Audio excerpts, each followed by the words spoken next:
Hi, my name is Kema, and I'll be reciting a portion from The Word That Saved My Life by Kimberly Bradley. Set during World War II, the story follows Ada Smith, a young girl who has spent most of her life locked away in a small London apartment by her abusive mother. Born with a clubfoot, Ada has been treated as a burden and denied the chance to experience the outside world. When the war forces children to evacuate the city, Ada is sent to the countryside with her younger brother, Jamie. With Susan Smith, a reluctant guardian, Ada slowly learns to trust others, discover her own strength, and realize that she's worthy of love and freedom. In this scene, I'll be reciting Ada is brought back to London and unexpectedly confronts the mother who has abused her for years. The voice, the cruelty, and the memories of being locked away returned all at once, reminding Ada of the painful past she had almost begun to forget. I chose this scene because it captures a powerful turning point in Ada's journey. In this moment, she stands between two worlds, the life of fear and rejection she once endured, and a new life of kindness and belonging she has begun to discover. The Word That Saved My Life by Kimberly Bradley. Ma'am, I didn't know what to think. I sat at butter in front of the garden wall, my hands on the reins, and looked at her. She looked back at me, shading her eyes with her hand. Her expression of mingled anger and disinterest didn't change. Uh, hello? I said. She scowled. Who are you? She didn't recognize me. I dismounted butter, landing carefully on my good left foot. I untied my crutches from the back of the saddle and swung myself forward over the garden wall. Uh, um, I'm Ada, I said. Her expression turned to outrage as she realized who I was. What the hell's this? She said. Just who do you think you are? Jamie was holding Ma'am's hand. Jamie looked so hopeful. Coming in a pony, Ma'am said, like little Princess Margaret, are you now? I learned to write, I said. I go side saddle so it doesn't hurt my.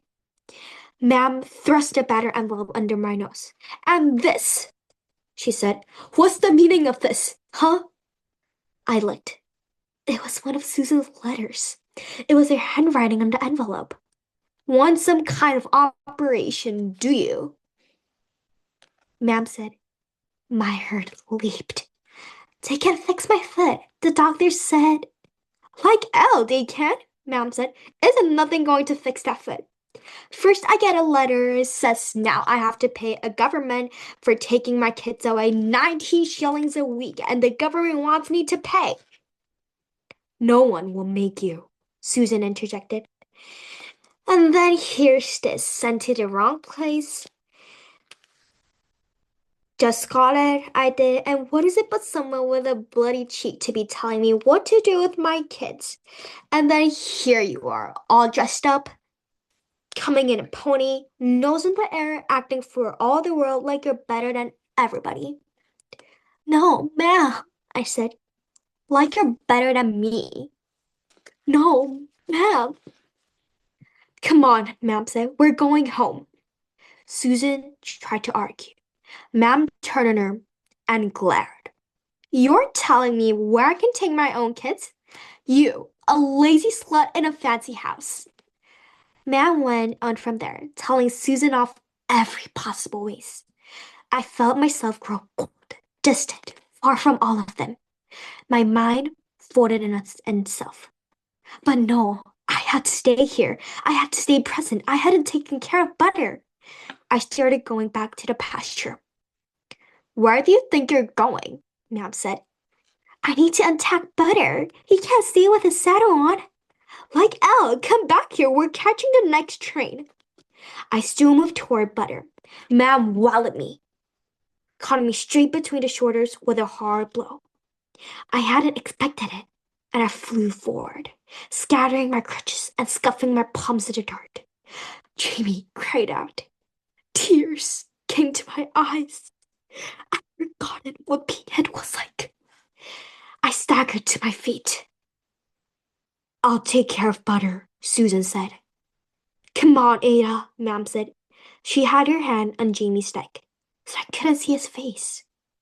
She marched him toward the side gate. Wait, Susan said, turning back. They need their things. They don't need nothing, Ma'am replied. Just like toughs.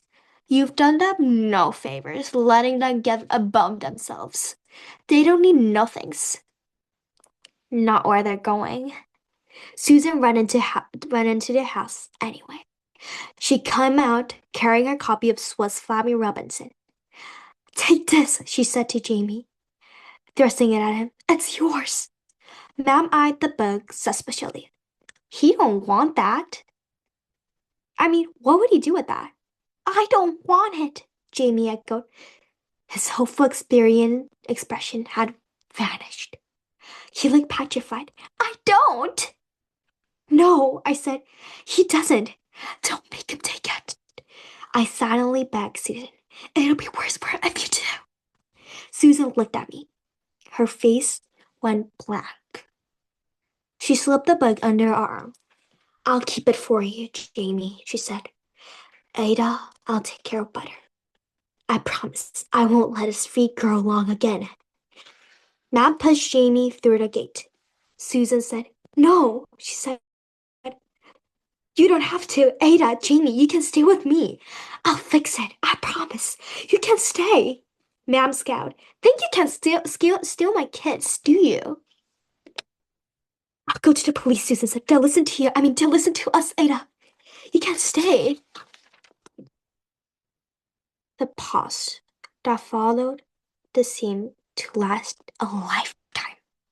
Ma'am sucked in her breath. Jamie snuffled. I looked at Susan and I said, You didn't want us. Susan looked straight back at me. She said, That was last year. I want you now. But Jamie was holding Ma'am's hand. The police might let me stay with Susan, but they have no reason to take Jamie from Ma'am. Ma'am never locked Jamie up. I said, I can't leave Jamie. Susan looked back at me and very slowly nodded. Ma'am muttered something under her breath. She yanked Jamie down the road. I followed. When I looked back, Susan was already on the other side of the garden wall, unblocking the girth of my saddle. She didn't look up. She didn't even say goodbye. Thank you.